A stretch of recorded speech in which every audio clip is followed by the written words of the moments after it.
Marcos 15, sa harapan ni Pilato.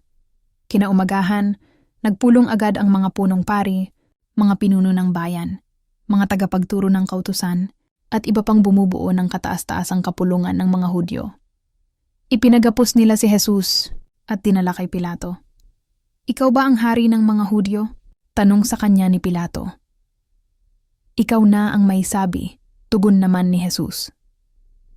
Nagharap ng maraming paratang ang mga punong pari laban kay Jesus, kaya't siya'y muling tinanong ni Pilato.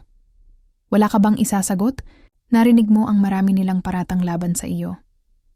Ngunit hindi pa rin sumagot si Jesus, kaya't nagtaka si Pilato. Hinatulang mamatay si Jesus. Tuwing pista ng Pasko ay nagpapalaya si Pilato ng isang bilanggo, sinumang hilingin sa kanya ng mga taong bayan. May isang bilanggo noon na ang pangalan ay Barabas. Kasama siya sa mga nagrebelde at nakapatay siya noong panahon ng pag-aalsa. Nang lumapit ang mga tao kay Pilato upang hilingin sa kanya na gawin niya ang dati niyang ginagawa, tinanong sila ni Pilato, "Ibig ba ninyong palayain ko ang hari ng mga Hudyo?" Sinabi niya ito sapagkat batid ni Pilato na inggit lamang ang nag-udyok sa mga punong pari upang isakdal si Jesus.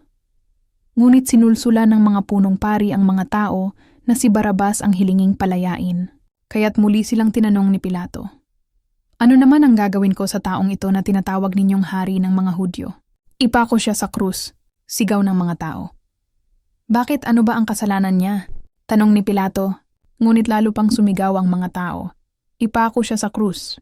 Sa paghahangad ni Pilato na mapagbigyan ng mga tao, pinalaya niya si Barabas at si Jesus naman ay kanyang ipinahagupit at pagkatapos ay ibinigay sa kanila upang ipako sa krus. Hinamak ng mga kawal si Jesus. Dinala ng mga kawal si Jesus sa bakuran ng palasyo ng gobernador at kanilang tinipon doon ang buong batalyon.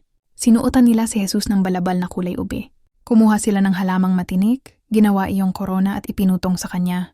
Pagkatapos sila'y pakutyang nagpugay at bumati sa kanya, "Mabuhay ang hari ng mga Hudyo." Siya'y pinaghahampas sa ulo, pinagduduraan at pakutyang niluhod-luhuran. Matapos kutyain, hinubad nila sa kanya ang balabal na kulay ube, sinuotan ng sarili niyang damit at inilabas upang ipako sa krus. Ipinako sa krus si Jesus. Nasalubong nila sa daan ang isang lalaking galing sa bukid, si Simon na taga Sirin na ama ni na Alejandro at Rufo. Pilit nilang ipinapasan sa kanya ang krus ni Jesus. Kanilang dinala si Jesus sa lugar na tinatawag na Golgota, na ang ibig sabihi puok ng bungo. Siya'y binibigyan nila ng alak na may kahalong mira, ngunit hindi niya ito ininom. Ipinako siya sa krus at saka pinaghati-hatian ang kanyang damit sa pamamagitan ng palabunutan. 9 ng umaga nang ipako siya sa krus. Isinulat sa itaas ng krus ang paratang laban sa kanya, "Ang hari ng mga Hudyo." May 2 tulisang kasama niyang ipinako sa krus, isa sa kanan at isa sa kaliwa. Sa gayon ay natupad ang sinasabi sa kasulatan, "Ibinilang siya sa mga kriminal." Ininsulto siya ng mga nagdaraan at pailing-iling na sinabi, "O ano, di ba ikaw ang gigiba sa templo at muling magtatayo nito sa loob ng 3 araw? Bumaba ka sa krus at iligtas mo ngayon ang iyong sarili." Kinutya rin siya ng mga punong pari at ng mga tagapagturo ng kautusan. Sabi nila sa isa't isa, "Iniligtas niya ang iba ngunit hindi mailigtas ang sarili. Makita lamang nating bumaba sa krus ang Kristo na iyan na hari daw ng Israel, maniniwala na tayo sa kanya." Nilait din siya ng mga nakapakong kasama niya. Ang pagkamatay ni Jesus. Nagdilim sa buong lupain mula sa tanghaling tapat hanggang sa 3 ng hapon. Nang 3 na ng hapon, sumigaw si Jesus, "Eloi, Eloi, lema sabachthani?" Na ang kahulugan ay, "O Diyos ko, bakit mo ako pinabayaan?" Narinig ito ng ilan sa mga nakatayo roon at kanilang sinabi, "Pakinggan ninyo, tinatawag niya si Elias." May tumakbo upang kumuha ng isang espongha. Ito'y isinawsaw sa maasim na alak, inilagay sa dulo ng isang patpat at ipinasipsip kay Jesus.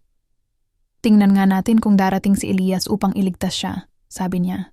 Sumigaw ng malakas si Jesus at pagkatapos ay nalagutan ng hininga. At napunit sa gitna ang tabing ng templo, mula sa itaas hanggang sa ibaba.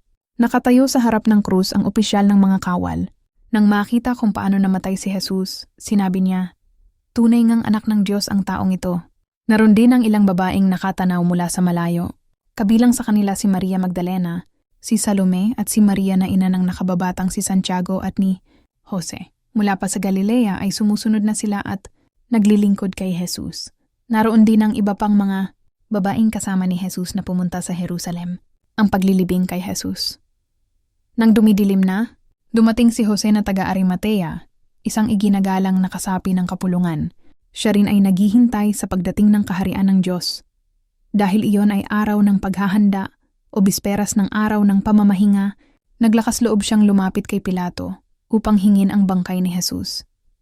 Nagtaka si Pilato nang marinig niyang patay na si Jesus, kaya't ipinatawag niya ang opisyal at tinanong kung matagal na siyang namatay. Nang malaman niya sa kapitan na talagang patay na si Jesus, pumayag siyang kunin ni Jose ang bangkay. Ibinaba mula sa krus ang bangkay ni Jesus at binalot sa telang lino na binili ni Jose. Pagkatapos, ang bangkay ay inilagay sa isang libingang hinukay sa bato at iginulong ni Jose ang isang malaking bato sa pintuan ng libingan. Nagmamasid naman sina Maria Magdalena at Maria na ina ni Jose at nakita nila kung saan inilibing si Jesus.